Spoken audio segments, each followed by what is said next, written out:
Boa noite, meus amigos. Estamos aqui de volta. Como sempre, começamos invocando a Santíssima Virgem Maria, o Santo Padre Pio de Pietrelcina, para que roguem a Deus que nenhuma injustiça se cometa nesse programa. Essa semana aconteceu aqui nos Estados Unidos uma coisa da maior gravidade, que eu não sei se todo mundo está entendendo do que se trata. Acontece que o Irã derrubou, ou antes conseguiu fazer pousar, um desses aviões de observação, aeronave não tripulada, controlada por controle remoto, navio americano. E, evidentemente, eles tendo esse equipamento à mão, eles vão desmontá-lo, examiná-lo, né, e saber exatamente como funciona e ter acesso a toda a tecnologia de inteligência aérea americana. O presidente Barack Obama recebeu 3 propostas, 3 planos diferentes das Forças Armadas para ou recuperar o avião ou destruí-lo no solo. E ele não aceitou nenhuma das 3, sob a alegação de que os iranianos achariam isso um ato de guerra. Então, pela primeira vez, um presidente entrega ao inimigo toda a sua tecnologia de inteligência aérea de uma vez, só para não desagradar o inimigo. Quer dizer, como se os camaradas se apossarem do avião americano já não fosse um ato de guerra. Então, eu não sei se as pessoas aqui estão percebendo a gravidade disto, mas é evidente, para mim assim, é evidente, a coisa mais óbvia do mundo, é que o Barack Obama é um agente islâmico ou comunista islâmico, alguma coisa, mas o sujeito é definitivamente contra os Estados Unidos. Agora, essas coisas não são discutidas realmente na grande mídia. A grande mídia aqui se tornou, como foi toda comprada, né, por 5 ou 6 grupos, então você tem a uniformidade total da mídia, que é outro fenômeno que a maior parte das pessoas não se toca muito. Quer dizer, ainda está no tempo de falar de viés da mídia, né, tem um viés esquerdista, não, já passou o tempo, isso aí foi muito antigamente. Agora não é a questão de um viés. É questão que a mídia inteirinha se tornou um instrumento de engenharia social. Ela não tem mais nada a ver com a difusão de informações, nada, nada, nada. Ela tem a ver com o controle do fluxo de informações calculado para produzir certos resultados sociais, para produzir determinados comportamentos padronizados. E a gente observa, desde o momento em que isso começou, a gente observa que a facilidade de você mudar condutas do povo americano se tornou um negócio realmente fantástico, de uma velocidade incrível. Quer dizer, em 2 meses você faz as pessoas mudarem de atitude e adotarem o novo valor, a nova atitude, o novo critério, como se fosse uma coisa da vida inteira. Né? Isso aí é como um sujeito que eu conheci no Brasil, que ele fazia 6 meses que ele estava praticando surf, e ele dizia, o surf é a minha vida. E eu dizia, e onde você estava antes disso, né? Como ele pode ser a sua vida, né? Quer dizer, antes você não estava vivo, você estava em estado de animação suspensa, ou você nasceu naquele momento, né?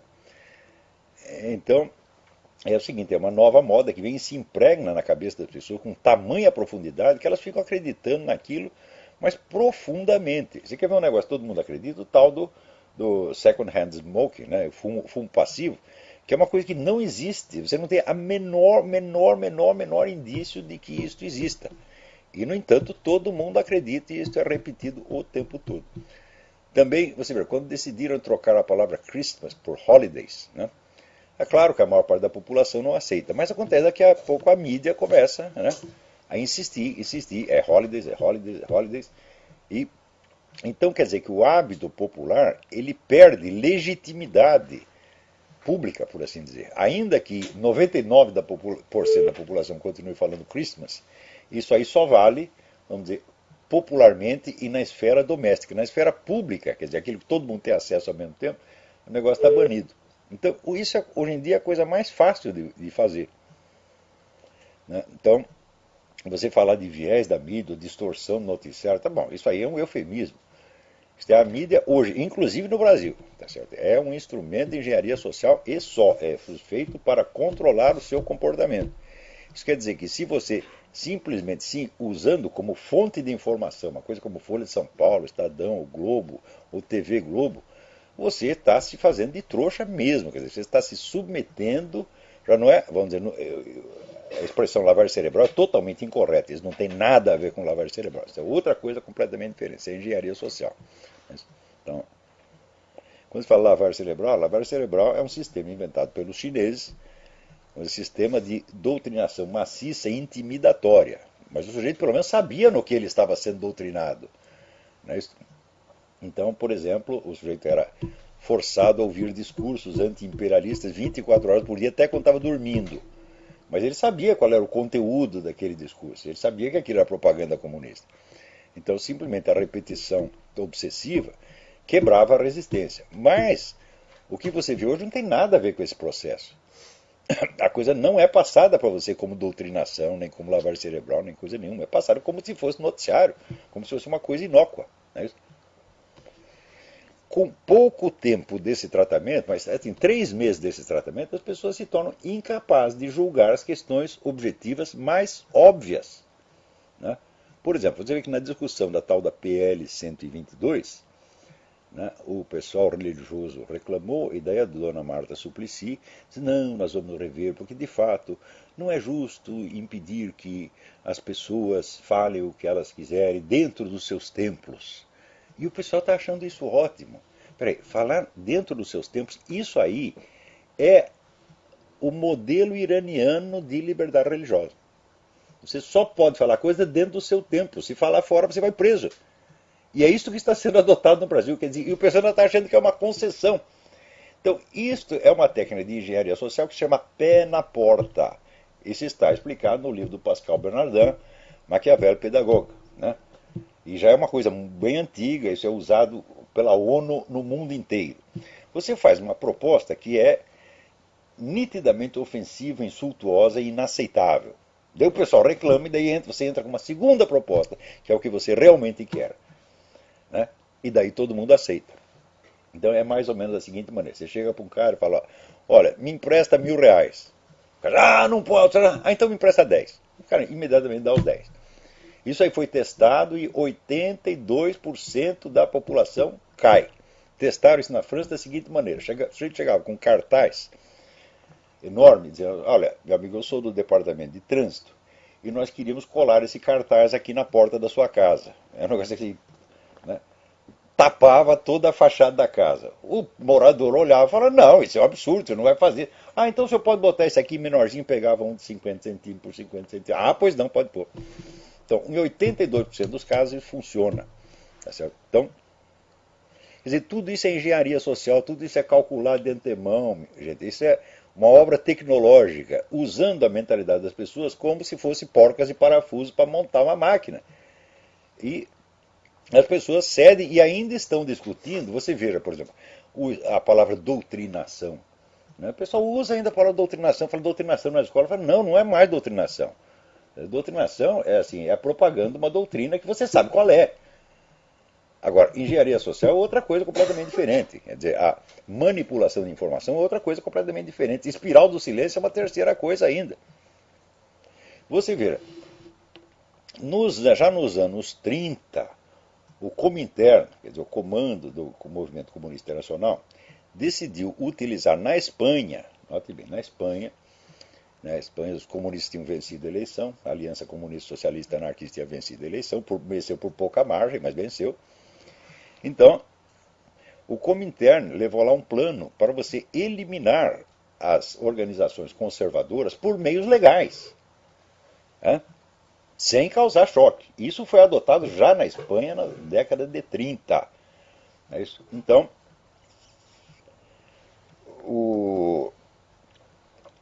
isso hoje é o que está sendo adotado no Brasil. Já foi adotado e já funcionou. E ninguém percebe. Quer dizer, você pode aplicar a mesma tática, a mesma estratégia 50 vezes seguidas, as pessoas esquecem. Quer dizer, no Brasil não há uma oposição qualificada para discutir esses problemas, para entender o que está acontecendo. Agora, esses pessoal aí, os nossos liberais, conservadores, católicos tradicionalistas, militares, etc., etc., O problema deles é um só, é falta de cultura, é falta de instrução. Eles não têm qualificações para enfrentar o problema, gente. Né? Então, outro dia tem um rapaz, Renan, esqueci o sobrenome, que escreveu uma coisa no Facebook. Ele disse o seguinte: olha, um indício de que o Olavo está do lado da verdade é que todas as pessoas das correntes mais antagônicas falam mal dele. Quer dizer, eles discordam em tudo, né? Eles discordam com relação à sociedade, Deus, a imortalidade, a economia, tudo, mas só num ponto eles estão de acordo: o Olavo não presta. Né? Então ele diz que condenar o Olavo se transformou numa espécie de preambulum fidei, que todos aceitam, né? Uniformemente. Ele tem toda a razão, Renan, você está montado na razão. Agora, por que isso acontece? Se são pessoas das mais variadas correntes ideológicas, então não pode ser por um motivo ideológico, não é porque eu sou conservador ou direitista, etc, etc. Né? Então é muito simples, é um complexo de inferioridade intelectual monstruoso, monstruoso e, aliás, inteiramente justificado. O sujeito tem complexo de inferioridade porque ele é inferior, ou vocês não perceberam isto? No Brasil não há pessoas com formação para discutir certos problemas, minha gente. É? Então o pessoal às vezes entende o que eu falo, mas entende 20 anos depois.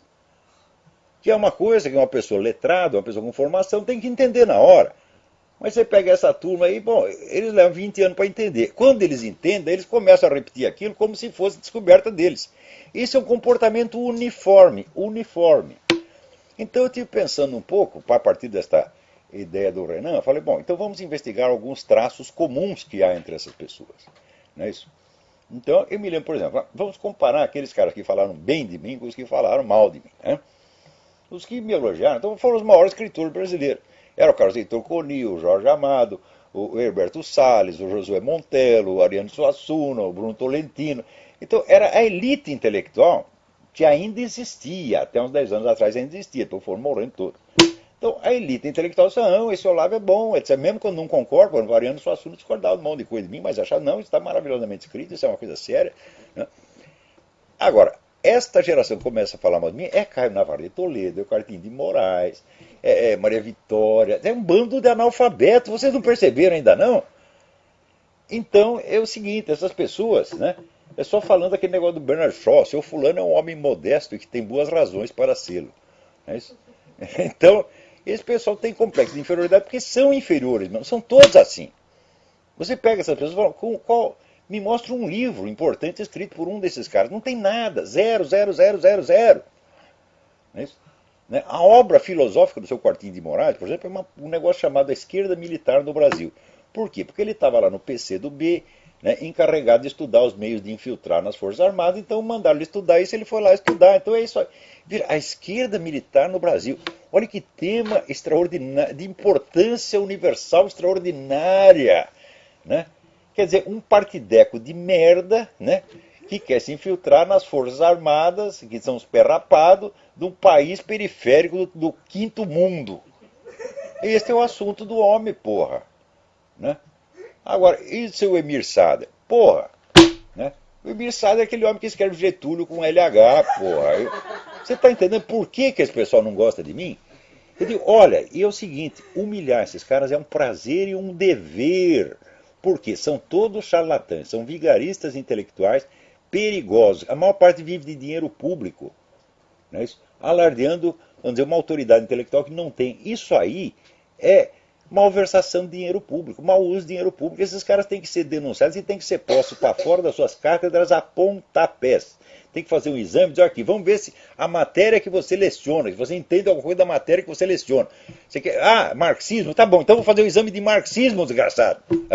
E vai acontecer que nem o Alaor Café, que eu tive que dar aula de marxismo para ele dentro da faculdade dele. Ele dizia, Marx disse tal coisa. Não, Marx não disse isso, não. Ele dizia tal coisa, assim, assim, tá no texto tal, vai lá e estuda, vagabundo. É esse o problema, porra. Agora, o charlatanismo intelectual no Brasil passou de todos os limites do tolerável. Porque uma certa quantidade de charlatão tem em toda a época. Tá certo? Mas você tem uma elite qualificada que estuda as coisas, que dá para conversar. Né? Então, eu vi nesse pessoal da esquerda, o último sobrevivente disso aí foi durante algum certo tempo o Carlos Guilherme Mota. Eu digo, o Carlos Guilherme Mota é mais comunista que a peste, mas é um cara que dá para conversar. Por quê? Porque ele leu livros, porra. Hã? Agora, essa turma não leu nada. Esse Caio Navarro de Toledo não leu nada. Por falar em não leu nada, aqui.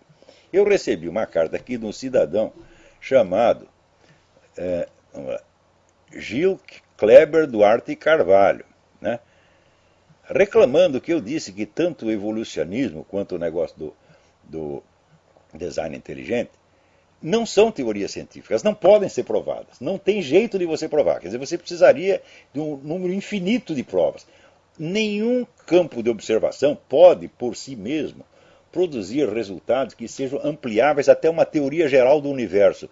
É uma coisa simples de entender. Qualquer estudante de lógica tem que entender isso. Mas acontece o seguinte, esses camaradas são postos para estudar biologia, para estudar física, né, para estudar geologia, e ninguém deu para eles um curso de lógica. Então eles acham que aquilo que eles estão praticando lá no laboratóriozinho deles, aquilo é a ciência. Eu digo, não é, meu filho. Para você entender o que é ciência, você tem que usar um pouco a cabeça, tá certo?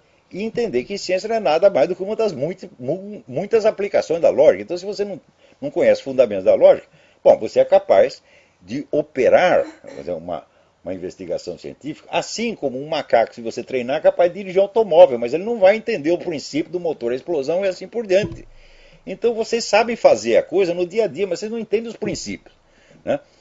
Então daí me apareceu um cidadão aqui reclamando, dizendo, não, mas o evolucionismo é ciência sim, porque o resto do pessoal só tem argumentos místicos e pseudo-argumentos, etc, etc. Eu falei, uai, peraí, eu não sei, né?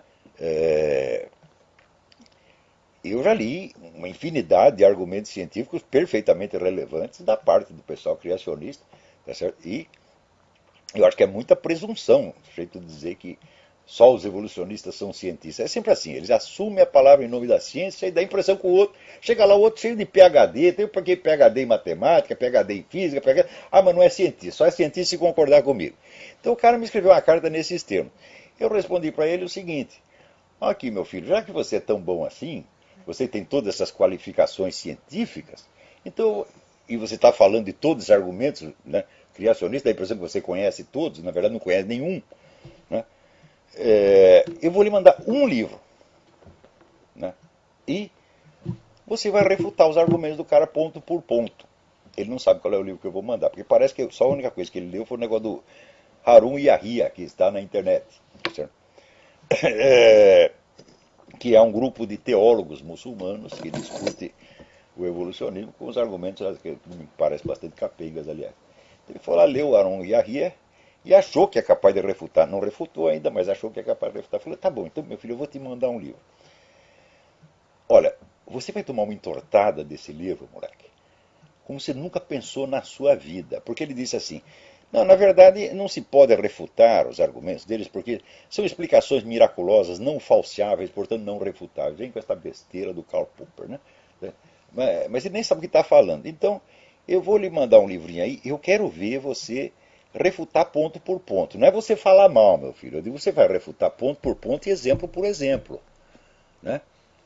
Já que você é o porta-voz da ciência. Daí o cara me escreve e fala, não me julgo, nem sou cientista, sou pintor e escritor. Fala, então você está que nem eu, meu filho. Você não é cientista de merda nenhuma. Aliás, eu sou, tá certo? Porque eu estudo ciência política, ensinei ciência política, tá certo?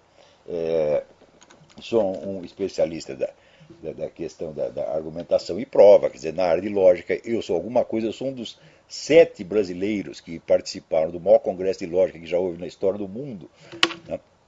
Realizado na Suíça, tinha só 7 brasileiros, lá eu era, este que vos fala era um deles. Então, alguma autoridade na área eu tenho. Tá certo? E você é pintor? Pintor do quê? Escritor do quê? Eu sei as coisas que eu escrevo. E sei qual é o conceito que isso em que essas coisas são tidas, né, por gente altamente qualificada. Agora, no Brasil, assim, por exemplo, saiu esse negócio do Maquiavel, né, e o pessoal do Eric Voegelin Forum, né, disse lá, não, essa é uma análise muito impressionante, né? Agora no Brasil tem um tal de Tibira Sarramalho, que ele está bravo comigo porque eu deixei ele escrever no Mídia Sem Máscara. Sabe aquele negócio, por que você me odeia se eu nunca te ajudei? Então você dá uma oportunidade para um filho da puta desse, ele usa a oportunidade, depois ele sai querendo mostrar a superioridade e independência. Ele diz, não, esse é um livro tão ruim que eu não posso resistir à indignação. O Olavo não fala nada, ele só fala mal do Maquiavel, não tem uma análise, não tem nada. Então vocês, né? Bom, ou vocês ouvem essa turma do Eric Voegelin Forum, né, que estão lá uns 40, 50 cientistas políticos da mão do mais alto gabarito, vocês ouvem o Tiribiriça Ramalho, porra! Tá certo? Então isso aqui é dizer uma miséria. Né? Então, agora vem aqui, o seu Gil Kleber. Então é o seguinte, eu vou lhe mandar. Se você topa o desafio, então me dê o seu endereço, eu vou lhe mandar o livro. Gil, o livro vai te dar muito trabalho, eu te garanto, porque ele já vem assim, não, esses caras só vêm com explicações miraculosas, não falseáveis, pá. Eu digo, ah é? Tá bom. Espera pra ver, moleque, espera pra ver. Vou te mandar o livro, vou te mandar o livro. Pô, não vem chorar, hein? Agora, se promete que você vai refutar tudo. Se não for refutar, então você mostra que é um argumento miraculoso, tá certo? É um argumento não científico. Né? Diga. Daí ele diz que ele tem uma discussão com o pessoal da Terra Jovem, né? E que derrubou os argumentos dele. Falou, mas nem precisa derrubar, porra. Da Terra Jovem você dá uma cuspida e o negócio cai, né? E eu tenho aqui um outro ensaio criacionista da autoria do Dr. Jonatas Machado, doutor em Direito pela Universidade de Coimbra. Escuta, mas peraí, mas você não falou que você quer discutir com cientista? Então pega, né? Se você quer discutir com criacionistas, discuta com criacionistas que sejam profissionalmente biólogos, físicos, astrofísicos, e não com doutor em Direito, meu Deus do céu. Hã?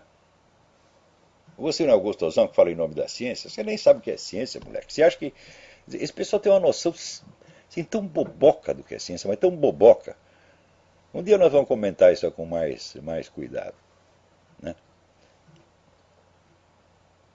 Então, vamos em frente. Aqui o Alex Álvares diz que no programa passado só conseguiu ouvir 16 minutos, né, do programa. Você tem razão, mas não foi nenhum problema técnico sério. Foi que eu simplesmente soltei o fio do telefone aqui. Foi um acidente. Então isso não acontecerá mais. Aqui o Daniel Matos pergunta onde ele pode adquirir o livro A Nova Era e a Revolução Cultural. Não pode, Daniel, não pode, porque o livro não existe. Mas acabou. Mas uma nova edição está sendo preparada para ser lançada no ano que vem pela Vide Editorial. Tá certo? Então você aguarda uns meses, você vai ter o livro em versão ampliada. Agora, aqui alguém me manda um artigo do Roger Kimball. Né? Começa assim. Segundo o National Geographic, cientistas chineses da segunda Universidade Médica de Xangai conseguiram fundir células humanas com óvulos de coelhas. Eles também contam que pesquisadores da Mayo Clínica Mayo de Minnesota criaram porcos com sangue humano fluindo em seus corpos e assim por diante, né? Então o negócio do transhumanismo foi dado por um filósofo maluco, foi o nome dado por um filósofo maluco chamado Sloterdijk, a essa tendência de produzir uma nova espécie de seres em laboratório. Né? Então, vem toda a discussão do aspecto ético da coisa. Bom, mas o problema não é ético, meu filho. O problema, em primeiro lugar, é ontológico. Quer dizer, você vai misturar espécies, tá certo? Vai criar uma outra que foi criada por si mesma, tá certo? E que, portanto, já não terá o estatuto da espécie anterior da qual ela emergiu. Será uma outra coisa. Você não sabe catalogar isso dentro do conjunto da realidade. Não é isso? Em segundo lugar, isso vai ter consequências civilizacionais absolutamente incalculáveis. Tá certo? Então, será que porque você é capaz de realizar um feito técnico, você deve ser autorizado a realizá-lo, pelo simples fato de ser capaz? Né? Então, é evidente que esse pessoal da ciência do laboratório Para mim é como um bando de moleques, tá certo? De aprendiz de feiticeiro, encantado com os seus poderes recém-conquistados e incapaz de avaliar a coisa no nível civilizacional. Por quê? Porque não tem cultura histórica, não conhece essa política, não conhece sequer as religiões que eles tanto discutem. Então não são pessoas qualificadas para o debate intelectual, porque para você se qualificar para o debate intelectual, meu filho, você tem que ter uma noção de civilização, adquirida mediante o estudo do legado das várias civilizações, de maneira que você possa compará-las, adquirir uma noção de conjunto e ter um senso da medida humana. Isso é uma coisa muito difícil de adquirir, ao passo que uma formação em biologia, meu filho, você adquire em 4 ou 5 anos. E você é um biólogo, você é um físico. Quer dizer, não se compara uma coisa com outra. Né? Então, veja, a autoridade da classe científica já ultrapassou de muito o que ela merece. Porque quando você vê esse pessoal discutindo questões que ultrapassam infinitamente o campo da sua ciência, só sai besteira. Só sai besteira. E vem com aquela tremenda arrogância de que não, nós somos os donos da racionalidade. Mas, escuta, como é que você pode definir o que é racionalidade a partir dos conceitos da ciência física? Não me parece que a física estude a racionalidade. Você não sabe o que é racionalidade. E para isso você precisaria ter cultura, meu filho. Isso você não tem. Você precisaria, por exemplo, conhecer a história da evolução do conceito de razão desde o tempo da Grécia até agora, para saber quais foram as discussões. Você conheceu o status questiona, você não conhece. Então como é que vem falar em nome da racionalidade? Aqui, por exemplo, tem saído vários livros, vamos dizer, com um suporte propagandístico fabuloso, né? Contra-atacando o negócio do aquecimento global. Quer dizer, depois que se divulgaram aqueles e-mails, né, em que os aquecimentistas tramavam como iam ludibriar a opinião pública, como iam boicotar seus adversários, etc., eles decidiram contra-atacar e acusar os outros de serem, como é que se diz, falsos cientistas. Né? E os recursos a que apelam para isso é assim, a propaganda maciça. Até saíram 2 livros quase com o mesmo título, que é Os Propagandistas da Dúvida, né? E o livro então é lançado pela Amazon e já vem com 80 críticas favoráveis, todas iguais. Né? Então você vê que é uma operação de publicidade. Passa um tempo, começa a aparecer as críticas negativas. Por quê? Porque alguém leu o livro finalmente. Então, é uma coisa onde de uma baixeza, mas sobretudo a reclamação é a seguinte: nós cientistas estamos perdendo a guerra. Eles dizem assim, são os cientistas contra os religiosos, ideólogos. Né? Digo, mas como? Mas do outro lado também é cientista. É cientista contra cientista. Então você primeiro nega o estatuto de cientista aos seus próprios colegas, tá certo? Sem ter nenhuma razão para fazer isso. E segundo, moldam o debate de uma maneira estereotipada, que vai ser a ciência contra as trevas. Então, em vez de ser um debate científico interno, não, é a ciência contra as trevas. E a classe científica acredita que ela tem que ter o direito de dirigir a sociedade, né? De determinar o que é certo e errado, o que você pode comer, o que você pode fazer, etc, etc. Quando são pessoas que não têm a menor qualificação para isso, meu filho. Um diplominha de biologia ou de física não te autoriza a discutir nada disso, mas nada, nada, nada, nada, nada. Quer dizer, os prodígios de incultura que eu vejo nessa gente, a começar pelo Dr. Richard Dawkins. O Dr. Richard Dawkins é um homem monstruosamente inculto fora do domínio dele. Ele não sabe nada dos assuntos que ele discute. Tá certo? Agora, acha que porque tem um diploma disso ou daquilo, tem autoridade para opinar em todos os campos. Fala, olha, eu nunca entrei na discussão interna, por exemplo, da questão do evolucionismo. Eu digo, até hoje, eu não sei se existe evolução ou não tenho a menor ideia. E não vou tomar partido de uma coisa que eu não sei. Só que é o seguinte, eu não sei e você também não sabe. Porque a coisa mais fácil de uma pessoa que tem um estudo de lógica, a coisa mais fácil é ela perceber que essa teoria jamais será aprovada ou impugnada no seu todo. Por quê? Ela é uma teoria do todo, meu Deus do céu. É uma teoria do todo que vai ter que ser provada com meios de ciência experimental especializada. Falei, isso é impossível por definição, isso não vai acontecer jamais. E criacionismo, se você quer saber, a mesma coisa. Né? Se você partir do versículo bíblico, o céu e a terra cantam a glória de Deus. Digo, bom, isso quer dizer que no céu e na terra você encontra indícios da grandeza divina. Mas você encontra indícios do absurdo, da incongruência também. Porque o cosmos, por definição, não pode ser tão perfeito quanto Deus. Então ele tem um coeficiente de absurdidade, de feiura, tá certo? De incongruência. E você vai encontrar as duas coisas. Quanto mais você procurar, mais você vai encontrar indícios das duas coisas. E quantitativamente, elas vão acabar mais ou menos se equilibrando. Tá certo? Então isso quer dizer que não existe meios científicos experimentais de você resolver uma questão como evolucionismo ou criacionismo. Agora, para entender isso, meu filho, você precisa ter estudado um pouco de lógica e conhecer a própria história da ciência. Não precisa ter uma formação especializada em ciência nenhuma. Nenhuma formação especializada em ciência vai te ensinar a história da ciência, meu Deus do céu. Hã? Então, agora, para não dizer que tudo está perdido, então esta semana, aqui, um deputado lançou lá no Congresso um voto de no confidence, um voto de desconfiança contra o procurador-geral Eric Holder por causa daquele famosa operação Fast and Furious que acabou vendendo armas do governo americano para narcotraficantes mexicanos. E com uma dessas armas os caras mataram pelo menos um agente americano. Então, o pessoal espremeu o Eric Holder para dizer como é o negócio, nós precisamos de informações. Então ele deu a única informação exata. A informação é a seguinte: não darei informação. Então pronto, o cara não quer nem se explicar. Então é claro que esse sujeito tem que sofrer impeachment, provavelmente vai sofrer mesmo. Quer dizer, mais um ministro do Obama que se mela todo. É isso? E assim por diante. Alguém me manda aqui, Santiago Neves, manda um artigo de Alfredo Lazareschi sobre o novo projeto de recodificação do direito comercial brasileiro.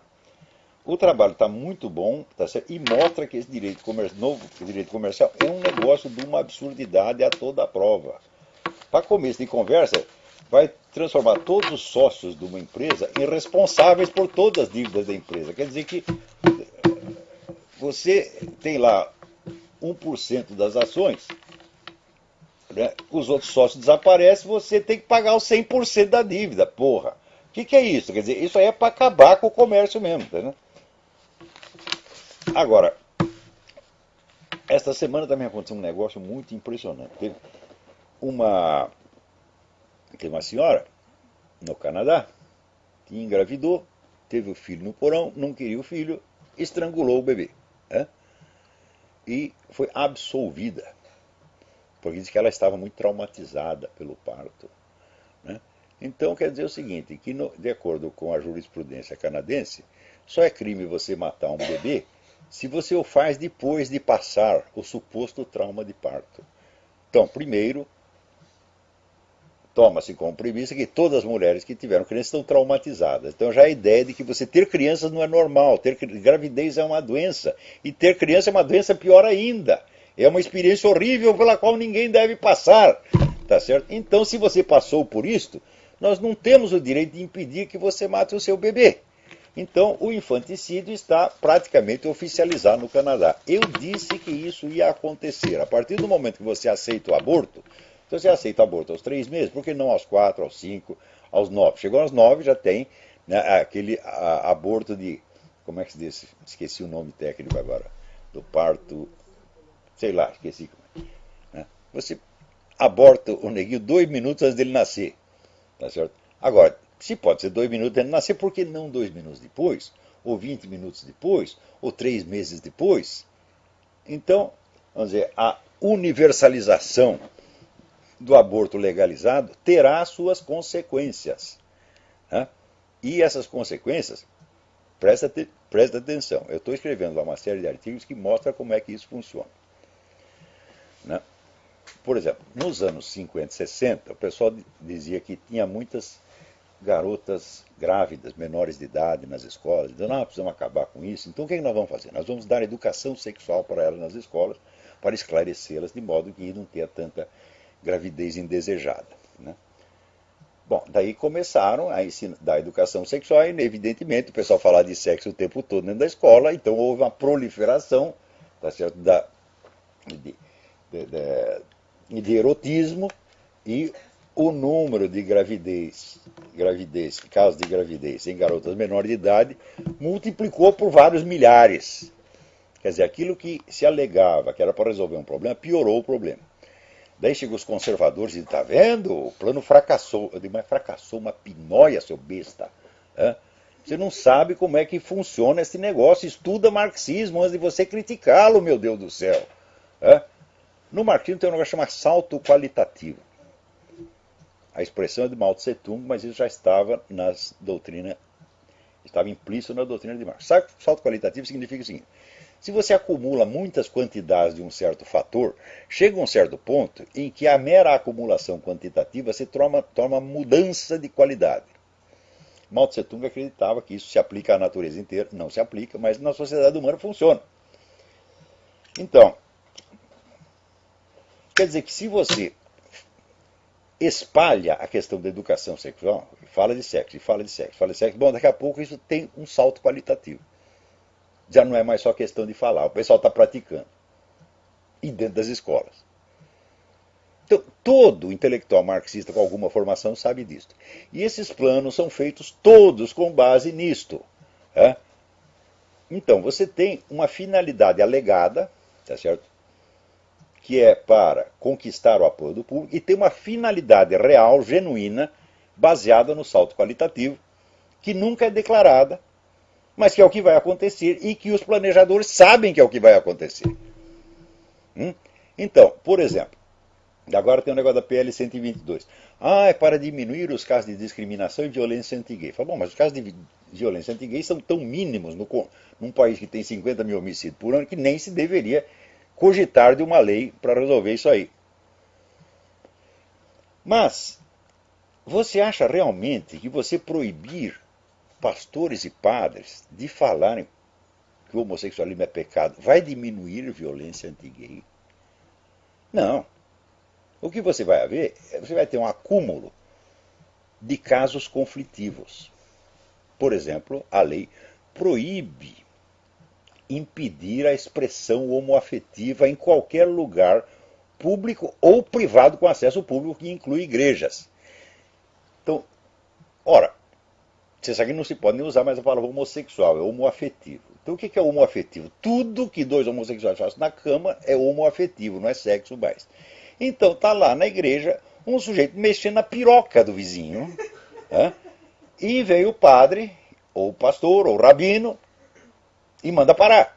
Então bloqueou a expressão homoafetiva.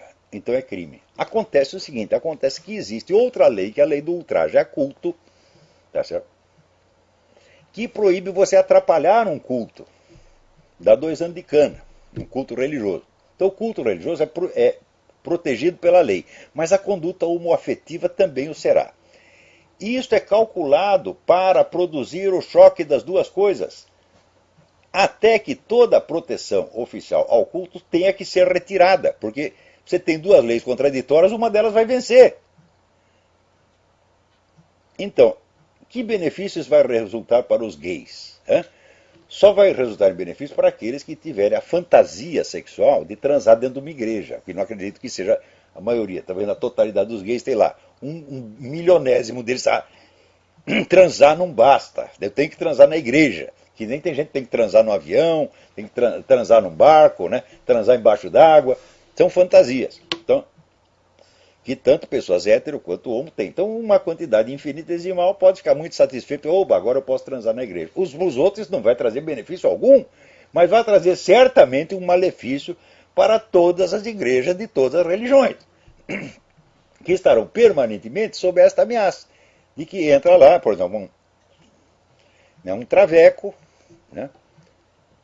E vai lá e entra na fila da comunhão. Você vai ter que dar a comunhão para o desgraçado, ainda que sabendo que ele está gozando da sua cara. Né? Quer dizer que quando se começou a discutir isso, eu disse que isso ia acontecer. O pessoal vai lá vestido de mulher e vai querer receber a comunhão, os caras vão ter que dar. Aí todo mundo, não, você é exagerado, mas se alguém vai fazer uma coisa dessa, mas é feio, a coisa existe para que isso seja feito, meu Deus do céu. Então, quando essas mudanças produzem resultados desastrosos, né, o pessoal conservador não entende nem que a coisa foi calculada para produzir resultado desastroso, para produzir crise, como por exemplo a estratégia Claude Piven, né?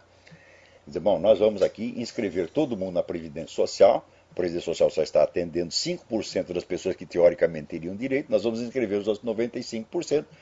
Para quê? Popularmente se dizia, se alegava, não, é para dar mais assistência aos pobrezinhos. Mas no círculo interno, entre os intelectuais, não é uma coisa secreta, mas eles discutem num alto nível intelectual, o povão não participa. No círculo dos planejadores e dos intelectuais, eles confessaram, não, este é um meio que nós temos para quebrar a Previdência e, portanto, quebrar os bancos. E na hora que quebrar, o que acontece? Os desamparados vão ficar mais desamparados ainda, isso vai provocar uma revolta enorme, e daí nós daremos o salto qualitativo. Então, a mera reivindicação previdenciária se transformará no clamor revolucionário do Occupy Wall Street. Tudo isso calculado com 50 anos de antecedência. Né? Então, mas o conservador, sempre raciocinando na base de que o outro não é revolucionário, de que o outro está apenas buscando algo igual ao que ele está querendo, só que por outros meios, não entende nada e fala, o plano fracassou. Fala, fracassou nada. Deu certíssimo, produziu exatamente o que era para produzir. Produziu a crise, quebrou a Previdência Social, quebrou os bancos e desencadeou um clamor revolucionário. Tudo isso calculado. Então, se vocês nem estudaram marxismo, como é que vocês vão entender o que os caras estão falando?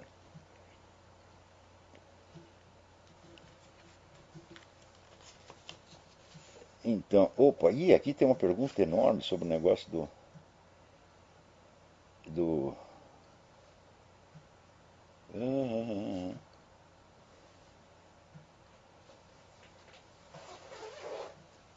Arthur Pablo. Ih, cara, mas não vai dar para responder essa pergunta agora. Eu fui responder num seminário de filosofia. Está muito complicado. Peraí, tem alguém na linha. Alô, quem é? Alô? Olavo? Sim. Olavo? Sim. Boa noite. Meu nome é Armando Tavares, eu estou falando do Rio de Janeiro. Armando, tudo bem? Tudo bem, é um prazer ouvir você. Eu sou físico, professor universitário, sou daquela raça dos últimos reacionários, né, que estão, ainda mais sendo físico, né? E eu queria que você falasse de uma sobre o problema que existe no Brasil, principalmente no Rio de Janeiro, que ninguém faz porra nenhuma, sabe? Desculpe o palavrão. Até o físico experimental, ele está numa uma subclasse, sabe como é que é? O bom é o físico teórico, ele vai falar como é que você faz. Mas ele meter a mão na massa para fazer, ele não faz. E você vê isso em tudo, eu não sei se é a minha visão, você vê isso em todas as classes. Tem o médico, o neurocirurgião, que é um pouco abaixo, e tem o neurologista, que é um pouco acima. Eu atribuo isso aí à escravidão aqui no Brasil, principalmente no Rio de Janeiro.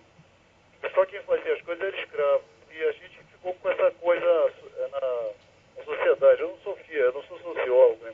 Porra nenhuma, sou físico. Né? Então, eu vejo isso um pouco assim. Eu não sei como é que você enxerga isso. Olha, onde você vai encontrar boas páginas sobre isso é no Lima Barreto. Nos livros do Lima Barreto, ele sempre explorou esse negócio de que as profissões no Brasil não equivalem a atividades reais, mas equivalem a papéis sociais que o indivíduo desempenha. Então, o sujeito, por exemplo, ele vai querer ser militar, mas não porque ele gosta da profissão militar, porque ele gosta de guerra, não, porque ele gosta de mostrar isso em público, ele gosta de mostrar o uniforme, gosta de ter o cargo, gosta de ter as honrarias daquilo. Quer dizer, o sujeito está interessado nos efeitos periféricos da profissão e não no exercício da profissão. Isso é muito antigo no Brasil, isso não tem nada a ver com escravidão. Porque isso acontece nas profissões de classe alta a que os escravos não tinham acesso. Então não vai dizer, o médico está deixando de fazer o serviço dele porque o escravo vai fazer. O escravo não vai fazer o serviço dele. Então, ademais, você precisa ver que as causas sociais elas têm um prazo. As forças que estão atuantes na sociedade elas têm um prazo para agir, para desencadear consequências. Quer dizer, a escravidão já acabou faz mais de um século e ainda vamos continuar dizendo que a nossa conduta é efeito da escravidão. Falo, não, a conduta das pessoas é efeito de escolhas que elas fazem. E essas escolhas, elas estão, por assim dizer, consolidadas na própria cultura. Quer dizer, o Brasil é uma cultura de papelão, uma cultura de teatro, onde as pessoas só fazem a coisa para mostrar. Você não vê o que eu falo dos intelectuais universitários? Ora, meu filho, eu fui estudar as coisas porque eu gosto disso, eu quero saber o que é verdade. Eu, quando era moleque, eu tinha um baita de um complexo de burrice, complexo de cegueira. Eu achava que todo mundo entendia tudo e só eu que não entendia nada. Eu achava que eu era um cego no mundo de videntes. Depois eu descobri que também ninguém estava vendo merda nenhuma. Mas isso não me consolou nem um pouco. Então, eu queria saber as coisas. E foi por isso que eu fui estudar. Mas agora, se o cara quer ser professor universitário, ele vai ser professor de história, não é porque ele gosta de estudar história, meu Deus do céu. É porque ele gosta de ter o título de professor doutor, você está entendendo? Então, este é um dos problemas essenciais e permanentes da sociedade brasileira. Quer dizer, o teatro, o fingimento, isso aí nós temos que acabar. E nós temos que ser impiedosos conosco mesmos. Outro dia mesmo eu escrevi um negócio a respeito, escrevi na imprensa alternativa. Falei, olha, eu só consegui desmascarar o mito da imprensa alternativa me desmascarando a mim mesmo. Porque eu era um membro e colaborador da imprensa alternativa. Né? Só que a gente se fazia de vítima e não era, se fazia de herói e não era. Então, o que era eu? Eu era um palhaço a mais entrando num teatro, porra. Então, como diz o I Ching, meu filho, você tem que castigar a sua própria cidade, você tem que cortar na sua própria carne antes de você poder falar mal dos outros. E eu fiz isso, quer dizer, eu desmascarei impiedosamente a minha porca juventude. Ao passo que até hoje tem gente vivendo da idealização da sua juventude, do seu suposto heroísmo juvenil, etc, etc. Né?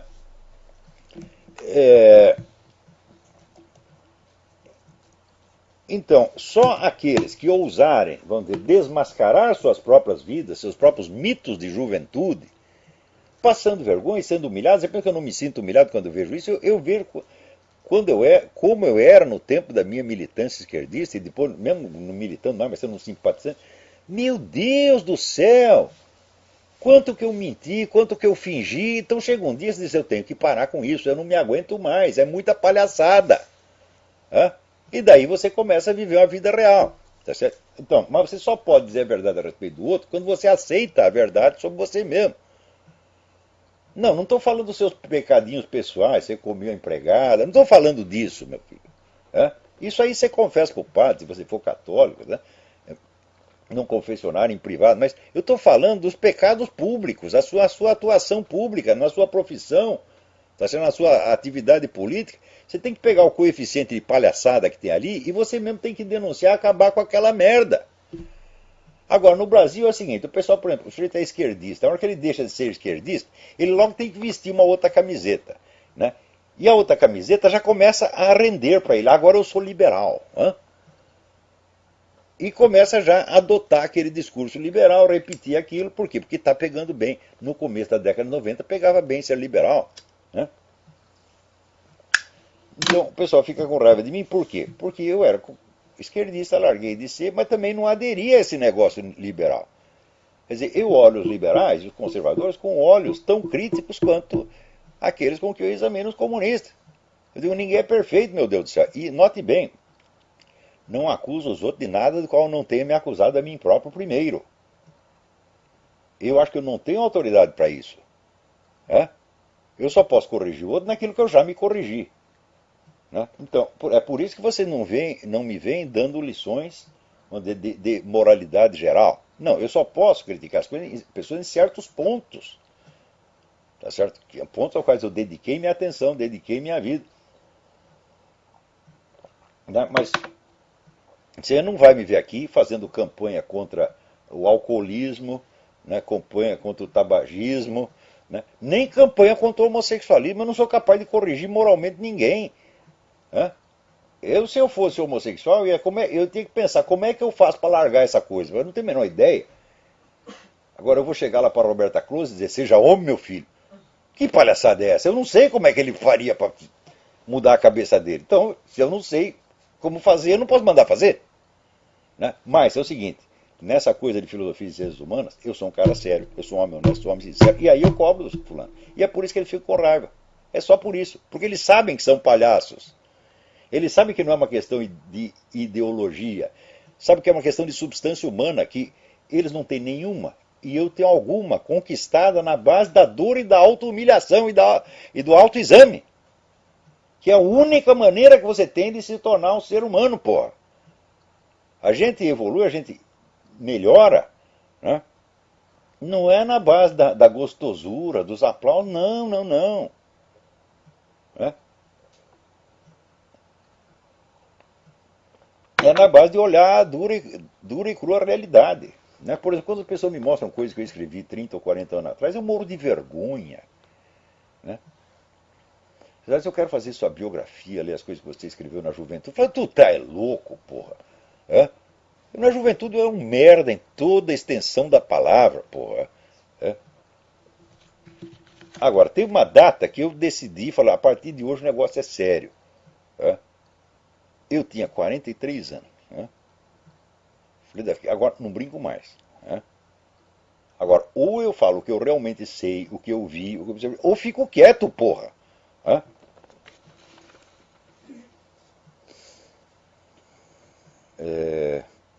Aqui, Leonardo Boff falando sobre aquecimento global. Ah, porra, o que é isso? Não vou nem. Não dá para prestar atenção, viu?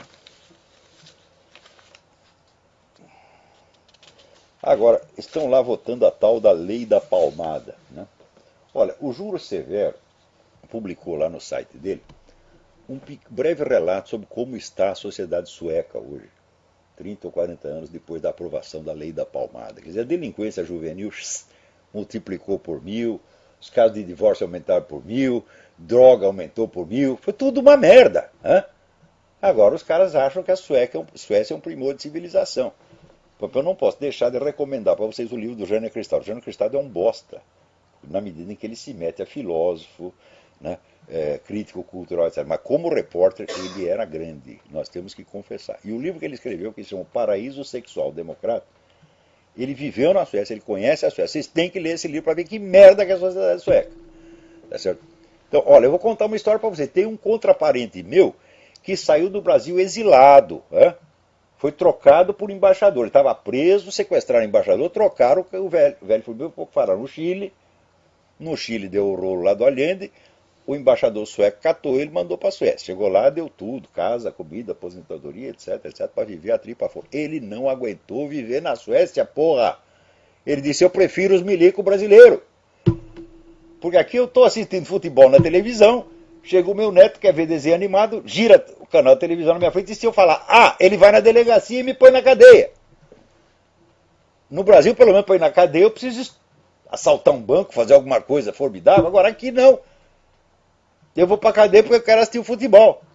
Ele não aguentou viver na Suécia e voltou para o Brasil ainda dentro do tempo da ditadura militar. Não vou dar o nome do cara, tá certo? A questão é um homem já falecido, mas contraparente meu.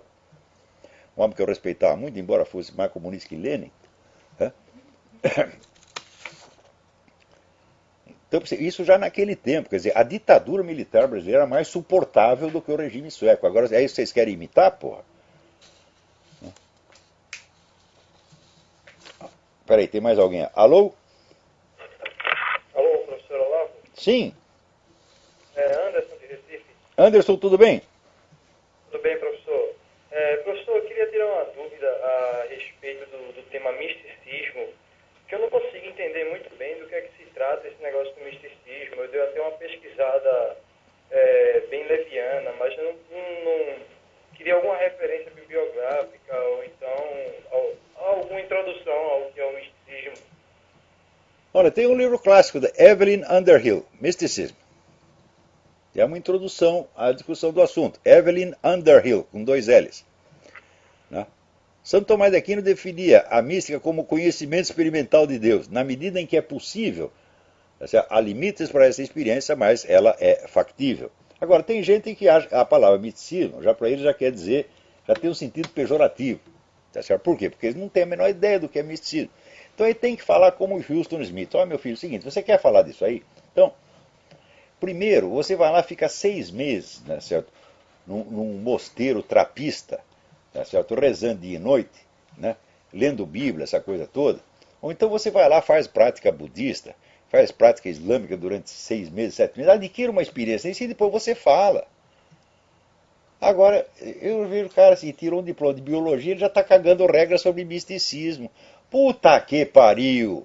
Eu digo, você quer falar disso? Então, pelo amor de Deus, então, no mínimo, você lê o livro do Mircea Eliade, né, sobre a história das crenças e das ideias religiosas, pra você ter alguma ideia do que você está falando. Né? Então, Por exemplo, esse mesmo Gil Kleber diz, eu sei para que serve a ciência, não sei para que serve a mística. Eu digo, meu filho, a mística criou as civilizações. Né? Se não fosse ela, você nem existia, meu filho. Você vê, a ciência experimental moderna, ela surge com Newton, Galileu, etc, etc. E como é que os caras faziam antes, hein?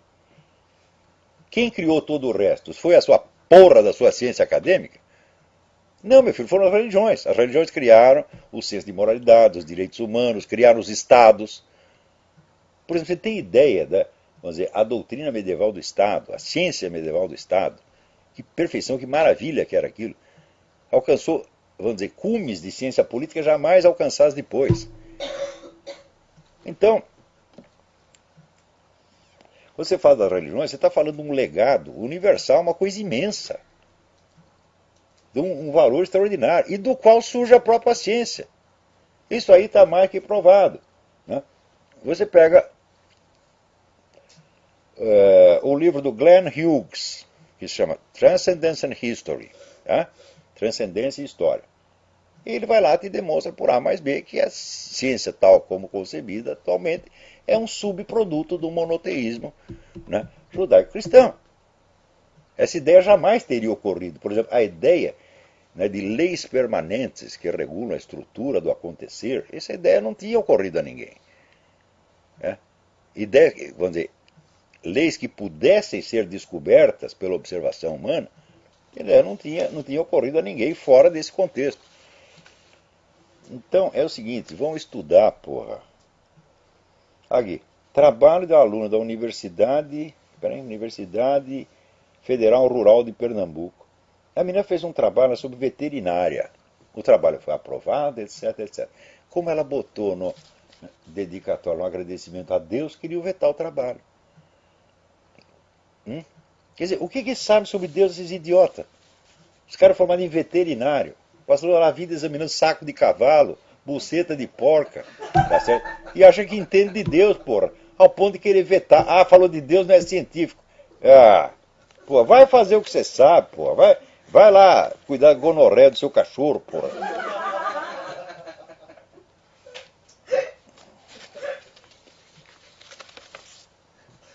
Agora alguém aqui me manda um negócio perguntando, olha, houve de fato ajuda americana ao Hitler, etc. Houve sim, tem um monte de banqueiro nesse país que encheu o Hitler de dinheiro, como encheu Stalin de dinheiro. Aliás, até muito mais o Stalin, porque o Hitler só ajudaram até a guerra, daí acabou o Hitler, né? Mas o Stalin continuaram ajudando, deram mais dinheiro para a União Soviética do que deram. Se você pegar todo o plano Marshall foi merda perto do que eles deram de dinheiro para a União Soviética. Sem isso nem existiria a União Soviética. A União Soviética foi criada pelos banqueiros americanos. Então é o livro do Anthony Sutton, o melhor inimigo que o dinheiro pode comprar. Assim como agora estão enchendo de dinheiro que os muçulmanos. Estão dando dinheiro para tudo quanto é inimigo. Isso aqui, os Estados Unidos têm mais traidor por metro quadrado. Estados Unidos, Israel, já falei, Estados Unidos, Israel e Igreja Católica. Vocês são campeões de traidores, porra. Então qualquer merda que se diga que os americanos fizeram, sim, sempre foi americano, mas um americano anti-americano, não é? Então, olha, nós estamos aqui acabando. Pô, tem tanta coisa mais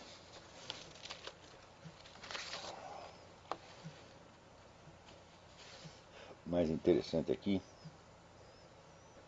Agora, o pessoal está comentando o livro do Russell Kirk, que saiu no Brasil.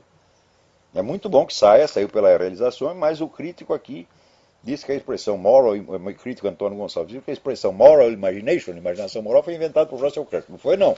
Foi inventado por Lionel Trilling. Agora, aqui a gente não pode citar um autor, que no dia seguinte alguém já lança um livro do autor, e vira um especialista no autor, e sai fazendo conferência e ganhando algum dinheiro com isso. Né? Não que eu seja contra as pessoas ganhar dinheiro, mas eu sou contra essa coisa da pose, do teatro, porra. Né? Então, no estudo da história cultural de um país, é importante você saber quem foi que lançou as ideias, quem influenciou quem. Isso é básico, isso é questão de história. Agora o cara para se promover falsifica a história, porra. Quer dizer, eu nunca fiz questão de dizer que eu sou pioneiro de coisa nenhuma. Por exemplo, quando o negócio do Foro de São Paulo, eu durante 10 anos eu era o único jornalista que escrevia sobre o Foro de São Paulo. Alguma vez eu disse, fui eu que descobri isso? Nunca.